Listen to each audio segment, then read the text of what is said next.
नमस्कार, राधे राधे, जय श्री कृष्णा। क्या हाल चाल है मेरे भाइयों। मैं इखलास खान। अपन जो बात कर रहे थे दोस्तों, मेवाड़ रियासत के बारे में बात कर रहे थे और अपन ने हल्दी घाटी युद्ध के बारे में चर्चा की थी। हल्दी घाटी के युद्ध के बारे में दोस्तों अपन ने चर्चा की थी। 18 या 21 जून 1576 ईस्वी को दोस्तों हल्दी घाटी का क्या होता है, युद्ध होता है। यानी कि हल्दी घाटी से सुरक्षित निकलते हैं दोस्त कौन? महाराणा प्रताप। महाराणा प्रताप जो है वो हल्दी घाटी से सुरक्षित निकलते हैं और अब महाराणा प्रताप दोस्तों छापामार, या जिसे अपन बोलते हैं दोस्तों गुरिल्ला, छापामार या गुरिल्ला युद्ध पद्धति से दोस्तों क्या करते हैं, युद्ध करते हैं। अकबर का आक्रमण आता है और जैसे ही मुगलों का आक्रमण होता है महाराणा पहाड़ियों में चले जाते हैं। 18-21 जून 1576 को दोस्तों हल्दी घाटी के युद्ध के बारे में चर्चा की थी। महाराणा प्रताप के बारे में चर्चा कर रहे थे। आगे अपन चर्चा करते हैं दोस्तों महाराणा प्रताप के बारे में, यानी कि मेवाड़ की मैं बात कर रहा हूं दोस्तों। मेवाड़ का शासक है जिसका नाम है महाराणा प्रताप। महाराणा प्रताप का शासनकाल रहता है 1572 ईस्वी से 1597 ईस्वी तक। क्लियर? पीछे तो कौन है भाई, इधर तो कौन है? अकबर है। ठीक है। जैसे ही हल्दी घाटी का युद्ध समाप्त होता है दोस्तों, हल्दी घाटी के युद्ध के समाप्त के बाद मानसिंह के द्वारा दोस्तों गोगुंदा पर क्या कर लिया जाता है, अधिकार कर लिया जाता है। गोगुंदा पर अधिकार कर लिया जाता है। मानसिंह वापस जाते हैं और पुनः महाराणा का गोगुंदा पर क्या हो जाता है, पुनः अधिकार हो जाता है। यानी कि जैसे मुगलों का आक्रमण आ रहा है तो महाराणा पहाड़ियों में, मुगल वापस जा रहे हैं तो महाराणा वापस से क्या करता जा रहा है दोस्तों, कब्जा जमा लेता है। यानी कि जिन क्षेत्रों पर मुगल जो है दोस्तों, मुगल जिन क्षेत्रों को जीत लेते हैं, मुगलों के जाते ही महाराणा वापस से उन क्षेत्रों को क्या कर लेता है, जीत लेता है। तो आंख में चोली का खेल चल रहा है। मुगलों का अभियान आए महाराणा पहाड़ियों में, मुगल वापस जाए, महाराणा का वापस से क्या हो जाता है, अधिकार हो जाता है। वीर शिरोमणि महाराणा प्रताप, मेवाड़ केसरी महाराणा प्रताप के बारे में अपना जिक्र कर रहे हैं दोस्तों। अब यहां से दोस्तों मानसिंह जो है, मानसिंह आसफ खां वापस चले जाते हैं। युद्ध होता है। बदायूंनी इस समय जो लाइव दृश्य देख रहा है भाई साहब, लाइव फेसबुक पे लाइव चल रहा है कि भाई साहब हल्दी घाटी का युद्ध चल रहा है। यानी कि उस समय जो संजीव वर्णन या आंखों देखा वर्णन जो किया है हल्दी घाटी के युद्ध का, वो किसने किया है दोस्तों? बदायूंनी ने किया है। ठीक है।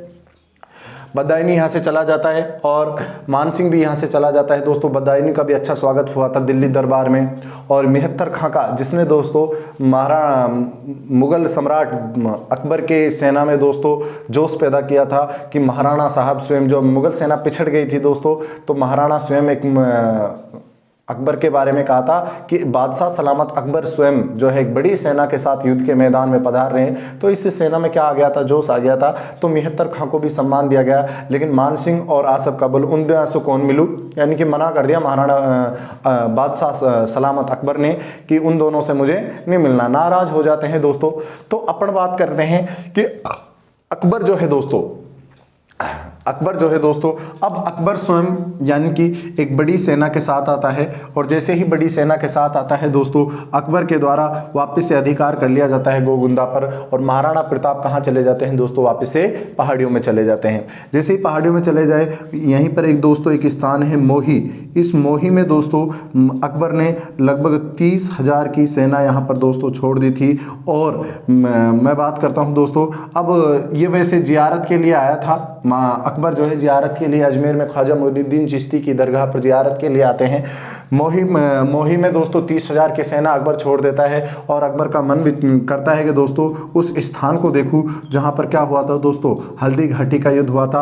अकबर हल्दी घाटी का युद्ध देखने के बाद दोस्तों फिर पुनः मेरे भाइयों, यो हल्दी घाटी का युद्ध देखने के बाद में अकबर जो है दोस्तों गोगुंदा पर अधिकार कर लेता है और मेरे भाइयों उदयपुर पर भी क्या कर लेता है, अकबर अधिकार कर लेता है। और उदयपुर का नाम नाम चेंज करके कर देता है दोस्तों अकबर मोहम्मदाबाद। क्या कर देता है मेरे भाइयों? मोहम्मदाबाद। और यहाँ पे मोहम्मदाबाद पे छोड़ देता है दोस्तों फखरुद्दीन को। किसको छोड़ देता है? फखरुद्दीन और जगन्नाथ कछवा।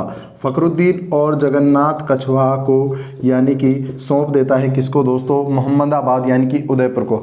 अकबर आया, अकबर के द्वारा गोगुंदा पर अधिकार किया, मोही में 30,000 सेना छोड़ी, हल्दी घाटी का जहां पर युद्ध हुआ था उस युद्ध के मैदान को अकबर ने देखा और उदयपुर पर क्या कर लिया? अधिकार कर लिया। उदयपुर का नाम परिवर्तित करके क्या कर दिया मेरे भाइयों? मोहम्मदाबाद कर दिया। इसके बाद दोस्तों डूंगरपुर और बांसवाड़ा, डूंगरपुर बांसवाड़ा इन पर भी क्या कर लिया गया दोस्तों? अधिकार कर लिया गया। किसके द्वारा? यानी कि अकबर के द्वारा।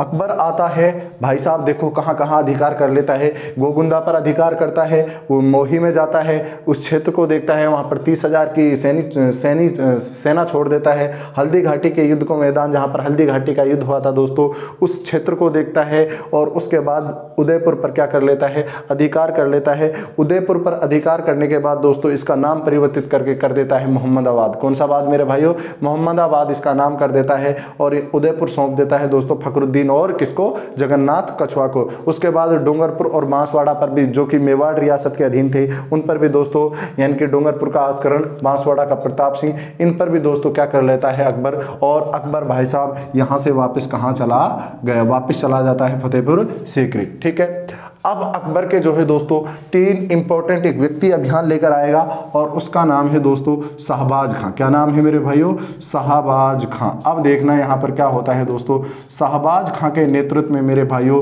3 बार आक्रमण आए थे। यानी कि शाहबाज खां आता है दोस्तों 1577 से 80 के बीच में कितनी बार आक्रमण करता है? 3 बार। फर्स्ट ग्रेड में क्वेश्चन पूछा गया था, शाहबाज खां के द्वारा दोस्तों मेवाड़ पर कितनी बार आक्रमण किया गया था? 3 बार जो है दोस्तों मेवाड़ पर आक्रमण किया गया था 1577 से 1580। उसके बाद अगर हम बात करते हैं दोस्तों 1577 से 80 के बीच में फिर एक व्यक्ति आता है दोस्तों रहीम खां। इसके भी अपन जिक्र करेंगे। रहीम खां आता है 1580 ईस्वी में। उसके बाद एक युद्ध होगा जिस युद्ध का नाम रहेगा दोस्तों द्वेर का युद्ध। कौन सा युद्ध मेरे भाइयों?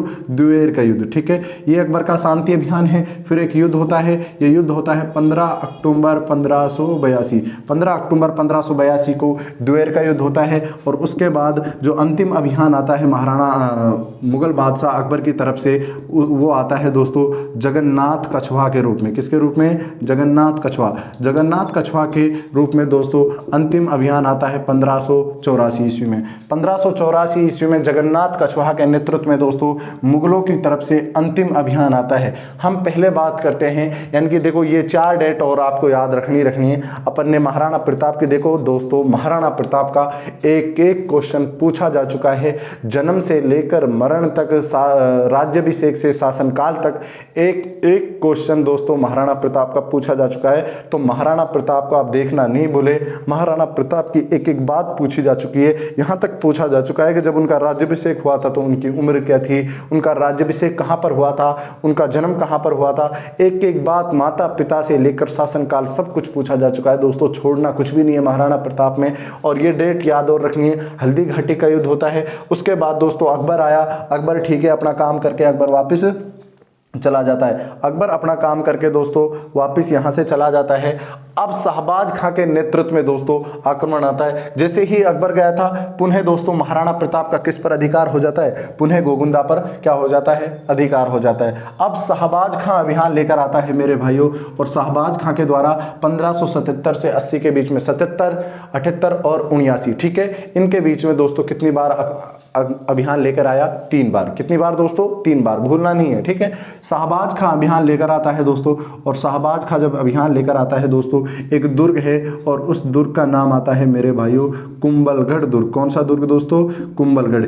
यानी कि मेरे भाइयों कुंभलगढ़ पर शाहबाज खां का क्या हो जाता है दोस्तों? अधिकार हो जाता है। कुंभलगढ़ को भी दोस्तों यानी कि शाहबाज खां पहले अभियान में क्या कर लेता है? जीत लेता है दोस्तों। कुंभलगढ़ दोस्तों इतिहास में पहली बार जीता गया है किसके द्वारा मेरे भाइयों? शाहबाज खां के द्वारा। किसके द्वारा? शाहबाज खां। शाहबाज खां के द्वारा पहली बार दोस्तों कुंभलगढ़ जीता गया है। ये इतिहास में पहला ऐसा समय आया है कि जब कुंभलगढ़ दुर्ग को किसी शक्ति के द्वारा जीता गया है, शाहबाज खां के द्वारा जीता गया है। पहली बार कुंभलगढ़ जो जीता गया है दोस्तों, वो किसके द्वारा जीता गया है? शाहबाज खां के द्वारा जीता गया है। ठीक है, यानी कि शाहबाज खां आते हैं मेरे भाइयों। और महाराणा प्रताप दोस्तों यहाँ से निकलकर दोस्तों पहले जाते हैं दोस्तों ईडर। कहाँ जाते हैं? ईडर। और फिर ईडर जो कि गुजरात में, और फिर कहाँ आ जाता है दोस्तों? चूलिया गांव। कौन से गांव? चूलिया गांव। चूलिया गांव कहाँ पर है मेरे भाइयों? चित्तौड़गढ़। चूलिया गांव चित्तौड़गढ़ में आते हैं और यहाँ पर दोस्तों महाराणा प्रताप से मुलाकात होती है दोस्तों। किसकी?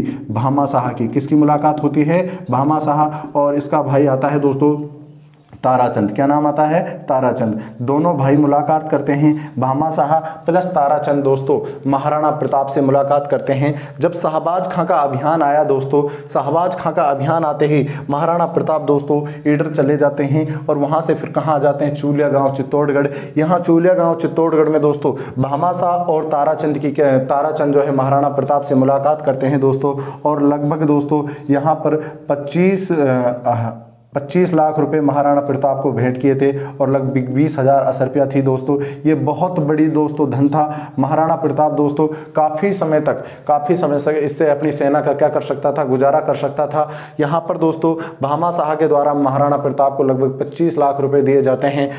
जब महाराणा प्रताप को लगा था कि भाई अब कुंभलगढ़ पर क्या करा जाएगा? अधिकार किया जाएगा। शाहबाज खां बड़ा स्टिक होकर आया था, तो महाराणा प्रताप ने अपने विश्वसनीय पात्र पहले ही भामा शाह को दोस्तों, जो मेवाड़ में कुंभलगढ़ में जो धन था, चित्तौड़गढ़ तो पहले ही हाथ से निकला हुआ था, कुंभलगढ़ में जो धन था दोस्तों वो भामा शाह को क्या कर देता है? सौंप देता है। ऐसा होता था कि राजा महाराजा को लगता था कि भाई अब अपने बचने वाले नहीं है, इनकी लास्ट ही 1% भी नहीं है बचने के, तो अपने विश्वसनीय व्यक्ति को, विश्वास पात्र व्यक्ति को दोस्तों इनके पूरा खजाना की चाबी सौंप देता था और वो उसको साथ में लेके कहीं भी। ठीक है, हाँ, तो यहाँ पर महाराणा प्रताप की मुलाकात होती है दोस्तों भामा शाह से। शाहबाज खां आया है दोस्तों। शाहबाज खां ने कुंभलगढ़ पर क्या कर लिया दोस्तों? अधिकार कर लिया। शाहबाज खां का वैसे तो पहला अभियान दोस्तों सफल ही रहा है, यानी कि शाहबाज खां दोस्तों सफल रहते हैं और अकबर के द्वारा दोस्तों इसको सम्मानित किया जाता है। शाहबाज खां दूसरी बार फिर अभियान लेकर आते हैं दोस्तों। कौन? शाहबाज खां। दूसरी बार बड़े ही स्ट्रिक्ट होकर आया था शाहबाज खां ने। अपनी सेना में दोस्तों एक भी हिंदू सैनिक को नहीं रखा था, एक भी हिंदू सेनापति को नहीं रखा था दोस्तों, यानी कि पूरी की पूरी जो सेना थी वो मुस्लिम सेना थी। कैसी सेना थी दोस्तों? मुस्लिम सेना थी। क्लियर? अब यानी कि महाराणा प्रताप की अगर मैं बात करता हूं दोस्तों, तो महाराणा प्रताप का एक ऐसा समय था ये कि महाराणा प्रताप के हाथ से कुंभलगढ़ निकल गया, महाराणा प्रताप के हाथ से गोगुंदा निकल गया, उदयपुर निकल गया, डूंगरपुर बांसवाड़ा निकल गया। और दोस्तों शाहबाज खां आता है। शाहबाज खां वैसे तो मुगलों की लगभग 50 चौकियां स्थापित थी, लेकिन शाहबाज खां जो है 4 इंपॉर्टेंट मुगलों की चौकियां आती हैं, उन चौकियों को स्थापित कर देता है। कौन कौन सी है सर? एक है देबारी, देसुरी, देबल और दिबेर। ये मुगलों की कितनी चौकियां बता दी मैंने आपको? 4 चौकियां। यानी कि मुगलों की दोस्तों 4 चौकियां स्थापित करवाता है। कौन दोस्तों? यानी कि शाहबाज खां। वैसे तो 50 चौकियां स्थापित करवाई थी, लेकिन प्रमुख आपको 4 चौकी याद रखनी है। देबारी, देसुरी, देबल, दिबेर। देबारी, देसुरी और देबल और दिबेर। देबारी, देसुरी, देबल और दिबेर। ये कितनी चौकियां हो गई दोस्तों? यानी कि ये हो गई मेरे भाइयों 4 चौकियां। कितनी चौकियां हो गई? 4 चौकियां। चलो, यानी कि अब मैं महाराणा प्रताप की बात कर रहा हूं दोस्तों कि महाराणा प्रताप के जीवन का एक ऐसा समय था दोस्तों। महाराणा प्रताप बताते हैं कि 2, 4, 5 बार तो दोस्तों यानी कि खाना बनता हुए छोड़ के चले गए थे और लगभग काफ़ी दिनों तक दोस्तों अपने युद्ध की जो पोशाक थी महाराणा प्रताप ने वो नहीं उतारी थी। अब महाराणा प्रताप देखो दोस्तों, महाराणा प्रताप के हाथ से दोस्तों चित्तौड़ तो पहले ही चला गया था। उदय सिंह के समय जब अकबर ने 1567-68 ईस्वी में आक्रमण किया था, उस समय चित्तौड़ तो चला ही गया था, कुंभलगढ़ भी चला गया, गोगुंदा भी चला गया, उदयपुर भी चला गया, डूंगरपुर बांसवाड़ा भी चला गया। यानी कि लगभग दोस्तों मेवाड़ जो है वो महाराणा प्रताप के हाथ से निकल चुका है। तो महाराणा प्रताप को महाराणा प्रताप जो है दोस्तों अब जंगलों में भटक रहे हैं और इधर से उधर पहाड़ियों में घूम रहे हैं। उनका आक्रमण, मुगलों का आक्रमण आता है। महाराणा प्रताप जो है दोस्तों कहाँ चले जाते हैं? पहाड़ियों में चले जाते हैं। इस अकबर की मैं बात करता हूँ दोस्तों। अकबर के दरबार में दो व्यक्ति रहते थे। एक का नाम था दोस्तों दुर्साहाड़ा। क्या नाम था? दुर्साहाड़ा। ये राजस्थान से ही है। और दूसरा रहता था मेरे भाइयों पृथ्वीराज राठौड़। क्या नाम है दोस्तों? पृथ्वीराज राठौड़। पृथ्वीराज राठौड़ की वैसे अपन बीकानेर के इतिहास में दोस्तों बात करेंगे, लेकिन यहाँ पर मैं बता देता हूं दुर्साहाड़ा के द्वारा ग्रंथ लिखा गया था विरुद्ध क्षेत्रीय बामणों। विरुद्ध क्षेत्रीय बामणों। विरुद्ध क्षेत्रीय बामणों जो ग्रंथ है वो दुर्साहाड़ा के द्वारा लिखा गया था। इसका सीधा सा मतलब ये होता है कि अकबर तू उस क्षत्रिय के खिलाफ बामणों से लगे, छोटों से लगे, है दिखने में तू छोटा लगता है, वो तो बहुत बड़ा है। कौन? महाराणा प्रताप। और पृथ्वीराज राठौड़ के द्वारा तो आपको पता ही होगा दोस्तों लिखा गया था वेली कृष्ण रुक्मणी। वेली कृष्ण रुक्मणी ख्यात। ये किसके द्वारा लिखा गया है दोस्तों? ये लिखा गया है मेरे भाइयों पृथ्वीराज राठौड़ के द्वारा। पृथ्वीराज राठौड़ के द्वारा वेली कृष्ण रुक्मणी ख्यात लिखा गया है। दोनों के दोनों दुर्साहाड़ा और पृथ्वीराज राठौड़ जो है दोस्तों वो मुगल दरबार में रह रहे हैं। और आपने नाम सुना होगा दोस्तों डॉक्टर कन्हैया लाल सेठिया। डॉक्टर कन्हैया लाल सेठिया। इस डॉक्टर कन्हैया लाल सेठिया के द्वारा एक ग्रंथ लिखा गया है, कहानी लिखी गई है दोस्तों पातल और पीथल। किसकी दोस्तों? पातल और पीथल। पीथल दोस्तों यानी कि पृथ्वीराज राठौड़। और पातल कौन है दोस्तों? यानी कि पीथल तो कौन है मेरे भाइयों? पृथ्वीराज। पीथल कौन है? पृथ्वीराज को इंगित किया है, यानी कि किरदार है इसका। और पातल कौन है दोस्तों? महाराणा प्रताप। पातल कौन है? महाराणा प्रताप। डॉक्टर कन्हैया लाल सेठिया ने दोस्तों ये कहानी लिखी है जो कि मेवाड़ में प्रचलित है। अब इसमें कितना सत्य है कितना असत्य है उसके बारे में भी जांच करेंगे दोस्तों। उसके बारे में भी वो कहानी मैं आपको रिपीट करता हूं कि महाराणा प्रताप का एक ऐसा समय आ गया था। मैं कहानी सुनाता हूँ आपको, ध्यान से सुनना आप लोग, आपकी मुट्ठियां बंद हो जानी चाहिए दोस्तों। एक महाराणा प्रताप वीर जिसकी कहानी है, जिसके सामने इतनी बड़ी मुसीबतें आती है दोस्तों, उसके बावजूद भी वो अधीनता स्वीकार नहीं करते हैं, यानी कि मुगलों की अधीनता स्वीकार नहीं करते हैं। अपने धर्म के लिए दोस्तों धरती को छोड़ दिया था, लेकिन अपने धर्म को कभी नहीं छोड़ा था। मुगलों की कभी अधीनता स्वीकार नहीं करी थी महाराणा प्रताप ने दोस्तों। तो एक ऐसा समय था महाराणा प्रताप के दो जिंदगी में 3-4 बार तो ऐसा समय आया था कि खाना खाकर दोस्तों तुरंत छोड़ना पड़ा था। और काफ़ी समय तक, महीनों तक दोस्तों जो है वो युद्ध की ड्रेस थी महाराणा प्रताप ने वो उतारी नहीं थी। तो यहाँ पर दोस्तों जैसे ही महाराणा प्रताप के हाथों से सब कुछ निकला हुआ है तो महाराणा प्रताप को जो स्वाभिमान था थोड़ा सा डगमगा जाता है। ये मैं जो कहानी बता रहा हूँ आपको, ये बता रहा हूँ डॉक्टर कन्हैया लाल सेठिया ने लिखी है दोस्तों। पाथल और पीथल के नाम से ग्रंथ लिखा है। उस कहानी के अनुसार जो कि मेवाड़ में प्रचलित है, जबकि समकालीन ग्रंथों में हमें ये जानकारी नहीं मिलती है। मेवाड़ में प्रचलित है, राजपूताने में प्रचलित है। सर कौन सी कहानी है? आपने सुना होगा वो हरे घास वाली रोटी की, जो अमर सिंह है वो रोटी के लिए दोस्तों तरसता है। तो सुनिएगा, आपकी मुट्ठी बंद हो जानी चाहिएगा। आप दोस्तों इतिहास को पढ़ते रहिएगा, बहुत ही आनंद आने वाला है इतिहास में।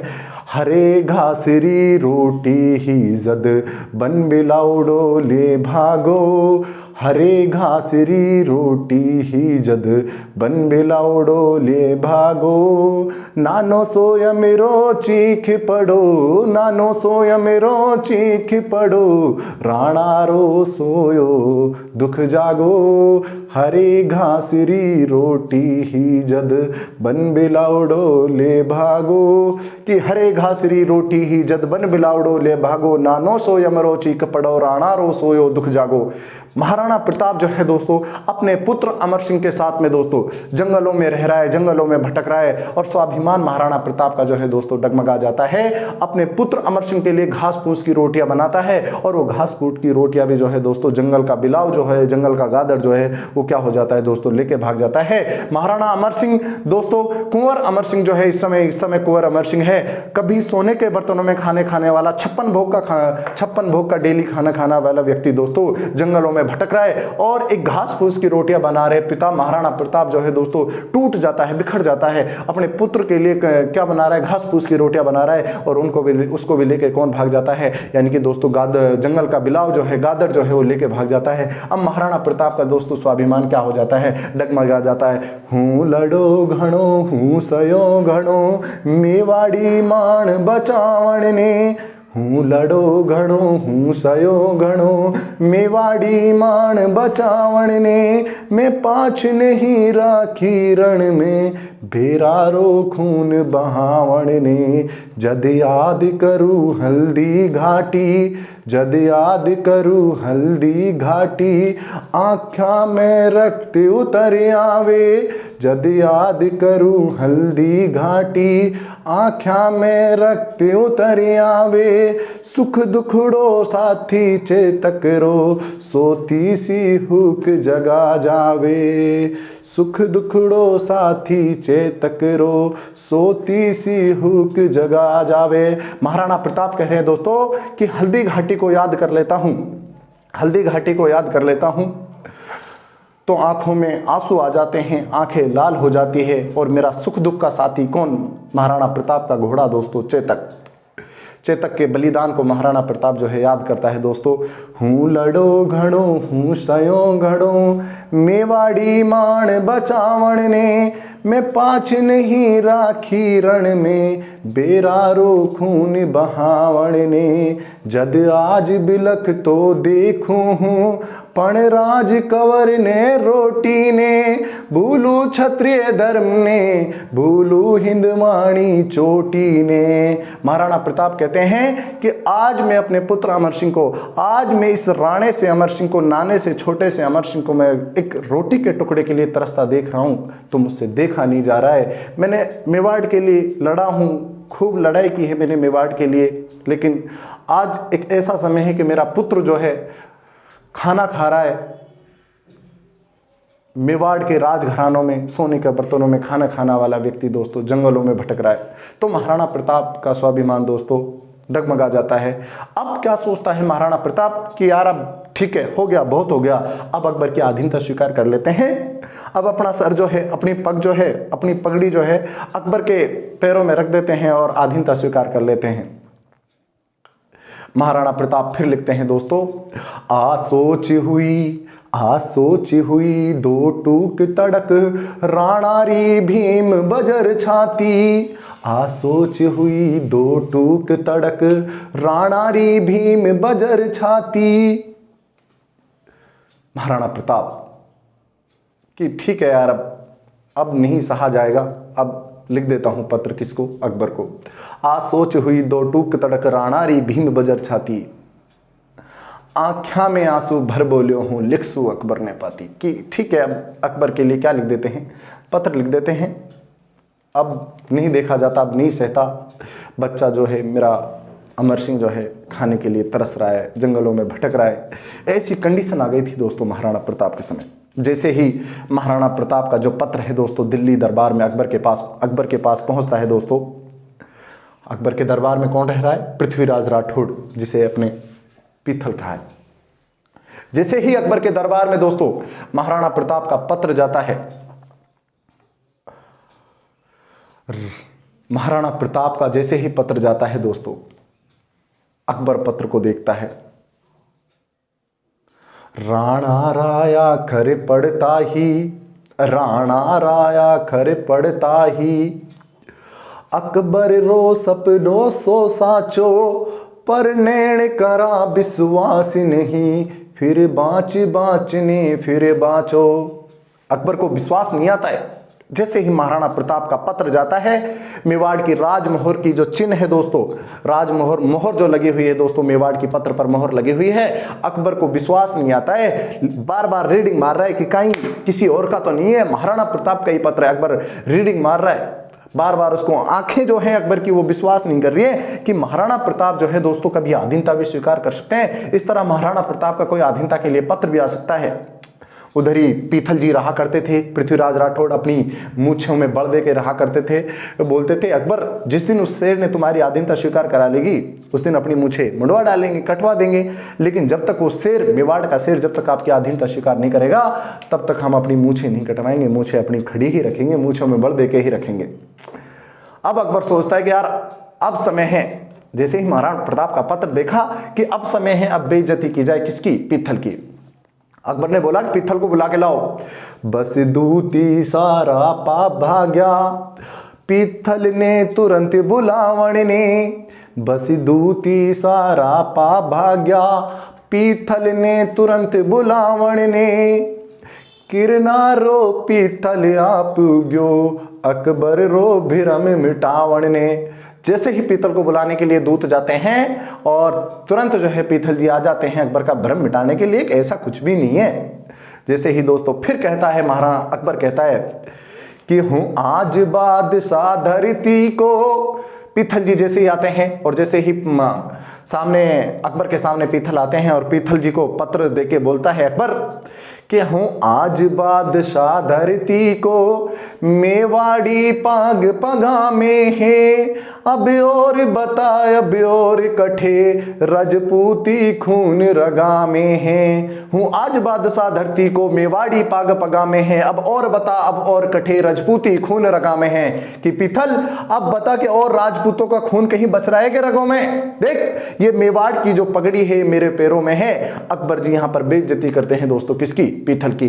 कि बता कहीं कोई किसी और राजपूत का खून जो है, क्योंकि दोस्तों लगभग अकबर का पूरे राजस्थान पर, मेवाड़ पर, पूरे राजस्थान पर दोस्तों अधिकार हो गया था। और दोस्तों इस समय अकबर का जो भारत था दोस्तों, वो वर्तमान भारत से भी बड़ा भारत था अकबर का मेरे भाइयों। तो बड़ा अकबर कह रहा है कि किसी और राजपूत के खूनों में, रगों में खून बह रहा है। देख आज मेवाड़ की पगड़ी है वो जो मेरे पैरों में पड़ी है, ये देख महाराणा प्रताप का पत्र है, राजमोहर की चिन्ह लगी हुई है। जैसे ही दोस्तों महाराणा प्रताप का पत्र पीथल जी के पास जाता है, पृथ्वीराज राठौड़ के पास जाता है, पृथ्वीराज राठौड़ पत्र को पढ़ते हैं और पत्र को पढ़ते ही क्या कहते हैं? पत्र को जैसे ही पढ़ा, राणा राया खर पड़ता ही, पीथल री आख्या गेली ही, राणा राया खर पड़ता ही, पीथल री आख्या गेली ही। यानी कि जैसे ही महाराणा प्रताप का पत्र दोस्तों पृथ्वीराज राठौड़ पीथल जी पढ़ते हैं तो महाराणा प्रताप आंखें क्या हो जाती है दोस्तों, यानी कि आंखों से आंसू निकलने लग जाते हैं दोस्तों। पीथल जी की आंखों से क्या निकलने लग जाते हैं? आंसू निकलने लग जाते हैं। लेकिन दोस्तों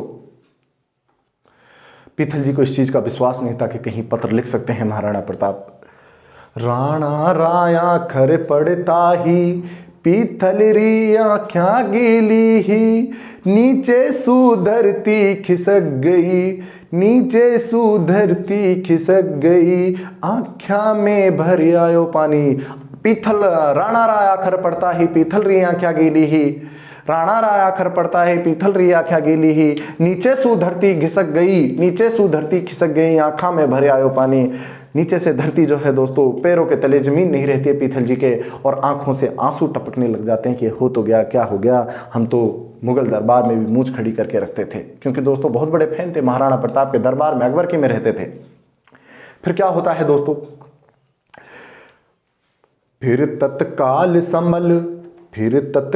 संभल पीथल बोला, फिर तत्काल संभल पीथल बोला, आ बात सपाही झूठी है, राणा रियान सदा ऊंची, राणा रियान अटूटी है। पीथल जी बोलते हैं, फिर तत्काल संभल पीथल बोले, आ बात सपाही झूठी है, राणा रियान सदा ऊंची, राणा रियान अटूटी है।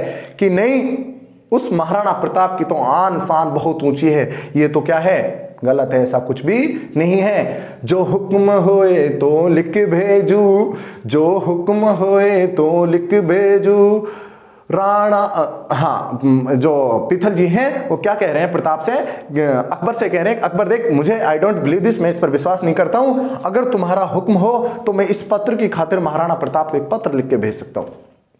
अकबर बोलता है कि तू पूछ भला ही पीथल, तू आ बात सही बोलो अकबर। कि पीथल पूछ ले, कोई दिक्कत नहीं है, तू खूब जांच बिठा, कमेटी बिठा, इसको पूरा यानी कि निष्कर्ष निकाल, क्या सत्य है कितना असत्य है इसमें, तू खूब पूछ आराम से। अब पीथल जी जो है दोस्तों महाराणा प्रताप के लिए वहां से पत्र लिखते हैं।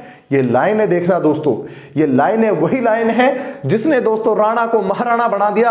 अगर महाराणा कभी दोस्तों मुगलों की अधीनता स्वीकार कर लेता, मेरे भाइयों अगर मुगलों की अधीनता स्वीकार कर लेता तो इस महाराणा शब्द का कोई महाराणा प्रताप के औचित्य नहीं रहता मेरे भाइयों। ये वो दो लाइन थी पीथल जी की जिसने दोस्तों राणा को महाराणा बना दिया। क्या लिखते हैं पीथल जी, मैं आज सुनी है सी हड़लो, मैं आज सुनी है सीहड़लो, गादड़ला सागे सोवेलो। मैं आज सुनी है सीहड़लो, गादड़ला सागे सोवेलो।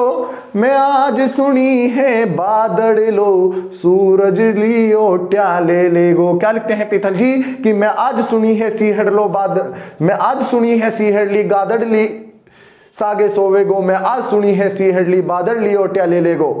कि मैं आज क्या सुन रहा हूं महाराणा कि एक शेर गादड़ों के साथ सोएगा और सूरज का टुकड़ा बादल का टुकड़ा एक सूरज को ढक लेगा। मैं आज ये सुन रहा हूं। जैसे ही पीथल जी का पत्र जाता है दोस्तों महाराणा प्रताप के पास, महाराणा प्रताप पढ़ते हैं। महाराणा प्रताप जैसे ही पत्र पढ़ते हैं, महाराणा प्रताप की आंखों में आंसू आ जाते हैं। और महाराणा प्रताप क्या कहते हैं दोस्तों? महाराणा प्रताप कहते हैं दोस्तों, पीथल राया खर पड़ता ही, पीथल राखर पड़ता ही, राणा री आँख्या गीली ही। धिक्कार है मुझे मैं कायर हूं, ना हर्री एक ललकार हुई। जैसे ही महाराणा प्रताप का पत्र गया, सॉरी पृथ्वीराज पीथल जी का पत्र जाता है, महाराणा प्रताप पत्र पढ़ते हैं और बोलता है कि धिक्कार हूं मुझे मैं कायर हूं, ना हर्री एक ललकार हुई। हूं लड़ो घड़ो हूं सयो घड़ो, मेवाड़ी मान बचावन ने। फिर लिखते हैं महाराणा प्रताप कि नहीं जणी रे गादड़ी को की असी, नहीं जणी रे गादड़ी को की असी, जो सहरी पापी झेले ली। नहीं बणी री बादलो रो टुकड़ो, जो सूरज ली ओट्या ले ले गो। हूँ भूख मरू हूँ प्यास मरू, हूँ भूख मरू हूँ प्यास मरू, मेवाड़ी धरा आजाद रहे। हूँ भूख मरू हूँ प्यास मरू, मेवाड़ी धरा आजाद रहे। मैं घोर उजाड़ा में भटकू, पर बड़ में मेरी याद रहे। हूँ भूख मरू हूँ प्यास मरू, मेवाड़ धरा आजाद रहे। मैं घोर उजाड़ा में भटकू, पण मन में मेरी याद रहे।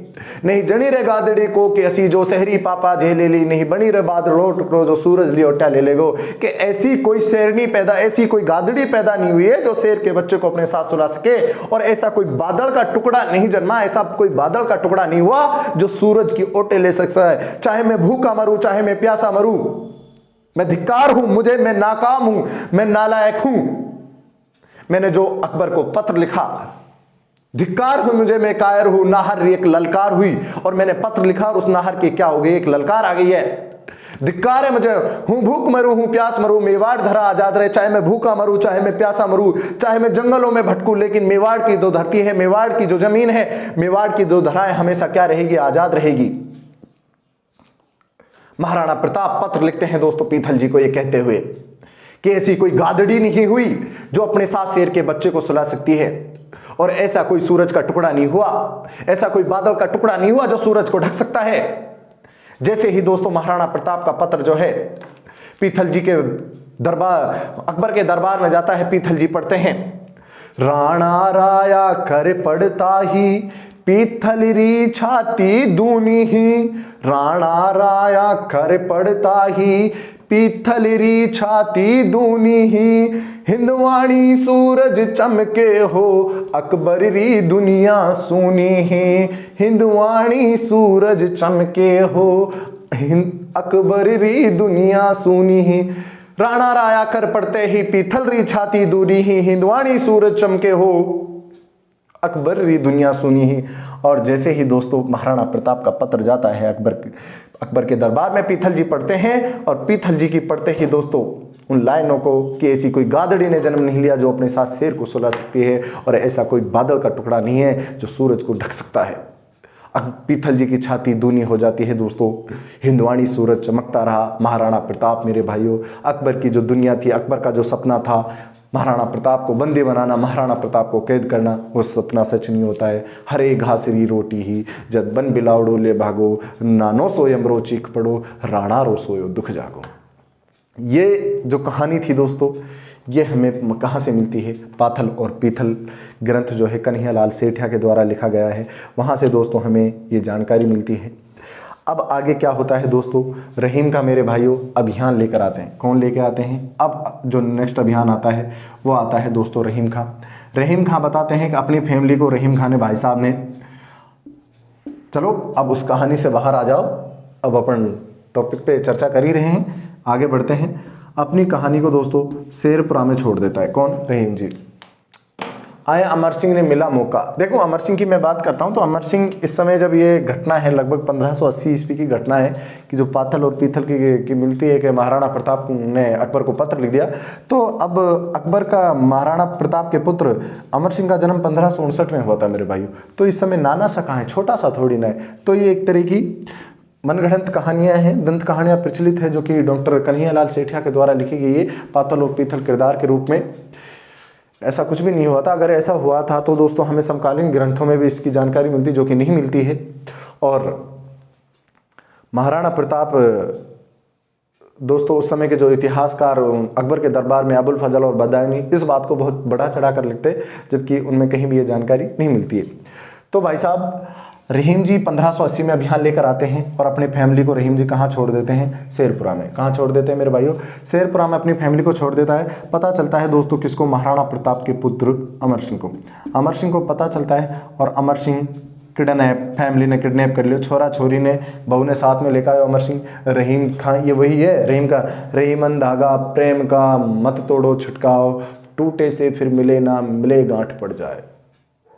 कि प्यार का जो बंधन है एक बार टूट गया ना, फिर वो बंध तो जाएगा लेकिन उस रिश्ते के अंदर दरार पड़ जाएगी। वही रहीम का है, फैमिली के साथ आया है दोस्तों, फैमिली के साथ आता है। अमर सिंह किडनैप कर लिया, बोला किडनैप, गिरफ्तार करो इन्हें, अंडर अरेस्ट। महाराणा प्रताप को दोस्तों इस बात का पता चलता है, ये महाराणा प्रताप के खिलाफ थी दोस्तों। महाराणा प्रताप ने कहा अमर सिंह ये तूने अच्छा नहीं किया, उनकी फैमिली को वापस से सम्मान लौटा के आ। अमर सिंह वापस से सम्मान फैमिली को लौटा देता है। अब रहीम खां जो है, रहीम खां को भी भाई साहब, रहीम खां भी समझ गए यार आदमी तो चौको भलो है, यहीं अकबर तो यहीं रहीम खां ने तारीफ भी की है दोस्तों महाराणा प्रताप की। तो अब यहीं घूमे फ्री में घूम रहा है रहीम खां, आया हुआ है अभियान लेकर। अकबर को भी जज गया, बोलिए निहाल ना करे, बुला लो इन्हें वापस बुला लेता है। और अब होता है दोस्तों कि युद्ध, महत्वपूर्ण युद्ध है और उस युद्ध का नाम है मेरे भाइयों द्वेर का युद्ध। कौन सा युद्ध? द्वेर का युद्ध। रहीम खां भी असफल होकर वापस चला जाता है। अब देखो अब एक युद्ध है और उस युद्ध का नाम है मेरे भाइयों द्वेर का युद्ध। कौन सा युद्ध? द्वेर का युद्ध। द्वेर के युद्ध की मैं बात करता हूं तो दोस्तों द्वेर का युद्ध हुआ है 15 अक्टूबर 1582। 15 अक्टूबर 1582 को द्वेर का युद्ध होता है। यानी कि द्वेर का जो उस समय सुल्तान था उसका नाम आता है दोस्तों सरिया सुल्तान। क्या नाम आता है? सरिया सुल्तान या सुल्तान खां। सरिया सुल्तान या सुल्तान खां उस समय चौकीदार था दोस्तों मुगलों की सेना का। इधर महाराणा प्रताप का पुत्र, महाराणा प्रताप के पुत्र का नाम है दोस्तों अमर सिंह। अमर सिंह जो है दोस्तों भाई साहब वो इतना भयंकर वार करता है सरिया सुल्तान पर कि भाई साहब के यानी कि बीच में से भाला होकर, घोड़े से में भी भाला निकल कर जमीन पर टक गया, एक तरह का स्टेच्यू से बन गया था। तो सरिया सुल्तान इसमें पराजित होता है और द्वेर पर महाराणा प्रताप दोस्तों क्या कर लेता है? अधिकार कर लेता है। यहीं से दोस्तों महाराणा प्रताप के विजयों की शुरुआत मानी जाती है। किनकी शुरुआत मानी जाती है? विजयों की शुरुआत मानी जाती है। किसके युद्ध से दोस्तों? द्वेर के युद्ध से। और इसी दोस्तों इसे महाराणा प्रताप के द्वेर के युद्ध को महाराणा प्रताप के गौरव का क्या कहा गया है? प्रतीक कहा गया है। क्या कहा गया है मेरे भाइयों? प्रतीक, गौरव का प्रतीक कहा गया है द्वेर के युद्ध को। और कर्नल जेम्स टोड ने इसे मेवाड़ का मैराथन कहा है। क्या कहा है मेरे भाइयों? मेवाड़ का मैराथन। कौन से युद्ध को दोस्तों? द्वेर के युद्ध को। द्वेर के युद्ध को मेवाड़ का मैराथन कहा है। यह था दोस्तों द्वेर के युद्ध जिसे गौरव का प्रतीक 15 अक्टूबर 1582 में महाराणा प्रताप का पुत्र अमर सिंह, दो दल बनाए गए, एक महाराणा प्रताप के नेतृत्व में और दूसरा किसके नेतृत्व में? अमर सिंह के नेतृत्व में आक्रमण किया गया दोस्तों। किस पर? सरिया सुल्तान पर। और अंतिम अभियान आता है दोस्तों किसके नेतृत्व में? जगन्नाथ कछवा के नेतृत्व में। ये भी भाई साहब क्या रहता है? असफल रहता है, यानी कि सफल नहीं हो पाता है। उसके बाद बादशाह सलामत अकबर जो है दोस्तों 1585 में अपनी राजधानी बना लेता है। किसको मेरे भाइयों? लाहौर को। और लाहौर को जैसे ही राजधानी बनाया इधर ध्यान देना छोड़ दिया। और इधर मैं बात करता हूँ दोस्तों यानी कि मेरे भाइयों महाराणा प्रताप ने भी अपनी जो राजधानी बना ली वो किसको बना ली मेरे भाइयों? चावंड को। किसको बना लिया चावंड को। यहीं पर महाराणा प्रताप का अंतिम समय जो है, महाराणा प्रताप का अंतिम समय यहीं पर इसी चावंड में गुजरता है। उसके बाद महाराणा प्रताप का एक तरह का स्वर्ण काल था दोस्तों। अकबर का कोई भी 1585 के बाद इधर अभियान नहीं आया। अंतिम जो अभियान आया था वो किसके नेतृत्व में आया था? जगन्नाथ कछवा के नेतृत्व में 1584 ईस्वी में। अंतिम यहाँ पर दोस्तों 19 जनवरी 1597 ईस्वी को महाराणा प्रताप जो है दोस्तों, यानी कि वो क्या नाम है कि मतलब दोस्तों बीमार रहने लग गए थे। बताते हैं कोई तीर वगैरह से कोई खिंचाव आ गया था नसों में। महाराणा प्रताप ने लगभग दोस्तों अब मेवाड़ के 80% क्षेत्र को दोस्तों महाराणा प्रताप ने जीत लिया था। द्वेर के युद्ध के बाद महाराणा प्रताप ने लगभग जीत लिया था। चित्तौड़ पर अधिकार नहीं कर पाया था। लगभग सारा क्षेत्र जो पराजित हुए थे, जिन क्षेत्रों पर अधिकार हो गया था मुगलों का, वो सारा क्षेत्र दोस्तों महाराणा प्रताप के द्वारा क्या कर लिया गया था? जीत लिया गया था। तो फिर महाराणा प्रताप धीरे धीरे बीमार जब रहने लग गए थे तो सिसोदिया सरदारों ने पूछा, बोले महाराणा आप टेंशन काहे की, अब तो पूरा मेवाड़ अपने हक में। बोले टेंशन ये है कि यार अमर सिंह जो इतना नवाब है तो पूरा का पूरा मुझे लग रहा है कि कहीं ये मुगलों की अधीनता स्वीकार ना कर ले। बोले महाराणा हमारे होते हुए ऐसा कभी भी नहीं होगा, हम अमर सिंह को मुगलों की अधीनता स्वीकार कराने नहीं देंगे। दोस्तों 19 जनवरी 1597 ईस्वी को वीर शिरोमणि महाराणा प्रताप का इसी चावंड में क्या हो जाता है मेरे भाइयों? देहांत हो जाता है। क्या हो जाता है दोस्तों? देहांत हो जाता है। महाराणा प्रताप का देहांत हो गया मेरे भाइयों। और बारडोली, यहीं पर पास में बारडोली या बांडोली, यहाँ पर दोस्तों महाराणा प्रताप का क्या किया जाता है मेरे भाइयों? दाह संस्कार। महाराणा प्रताप का यहीं पर दाह संस्कार किया जाता है। और यहीं पर महाराणा प्रताप के कितने खंभों की छतरी बनी हुई है दोस्तों? 8 खंभों की छतरी बनी हुई है। हम सलाम करते हैं दोस्तों उस महाराणा प्रताप को, वीर शिरोमणि महाराणा प्रताप को, जिन्होंने अपने जीते जी दोस्तों कभी भी मुगलों की क्या नहीं करी? अधीनता स्वीकार नहीं करी। हम बार बार सलाम करते हैं दोस्तों वीर शिरोमणि महाराणा प्रताप। जय हिंद जय भारत दोस्तों। अगली क्लास में अपना मिलते हैं दोस्तों महाराणा प्रताप के पुत्र और राज सिंह के साथ में। इन सब के बारे में दोस्तों अपन चर्चा करेंगे।